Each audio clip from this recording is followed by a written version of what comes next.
Quick video update. Our garage is done. We did a 24 by 24. We initially intended to do a log garage when we put the foundation in. We put the foundation in at the same time we'd built the house, but we wanted to wait until the house was finished before we started the garage in case we needed money or we ran out. And by the time we got to the point that we were ready to build the garage, COVID inflation almost tripled the price of a log garage. I considered building it myself, stick building it, siding it, but even then with the price of materials, would have cost about $10,000 to $12,000 more than what I paid for this garage. We ordered this garage about 8 weeks ago from Best Choice Metal Structures. We dealt with a local rep here in Massachusetts, and yeah, they came, started on Wednesday afternoon, finished today. It's Saturday, and it's all done. And the only thing we did not go with is their roll-up doors. We're going to do residential garage doors, but so it's a 24 by 24 building. We went with vertical siding and a vertical roof, and it's charcoal gray with black trim, black metal roof. They upgraded the walk-in door from the standard RV style door that these buildings usually come with to a 9 light.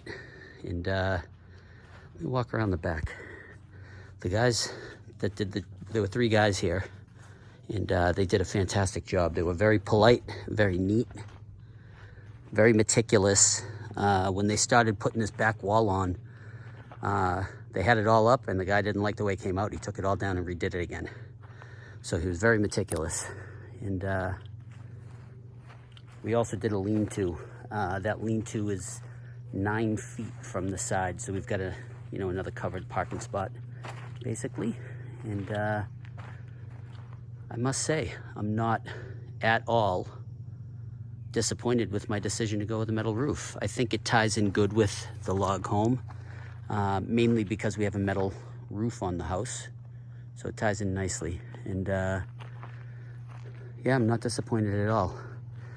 The cost on this garage was a little bit over 16 grand installed. And yeah, I mean, how can you beat it? It's like 16.4, I think, was the cost. If we had gone with horizontal panels, it would have been much less. It would have, and if I didn't put the lean-to, it would have been even less than that. It probably would have been about a $12,000 building. But, 16.4, I'm pretty happy. Let me see if I can zoom out. I don't know if I can, I'm zoomed out as much as I can, but on the vertical panels, they have to add additional bracing. All those cross braces that go all the way around have to be added.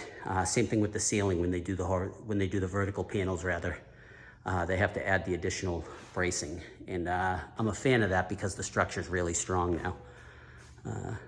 But anyways, we're gonna put in some nice residential garage doors, and we'll wire it for a couple of outlets in here and some lights, and then we'll probably spray foam insulate it with a couple inches of closed cell insulation at some point. But I'm just glad to have a garage. So I'm gonna pan out, and I'm gonna do a quick shot so you can see the whole property.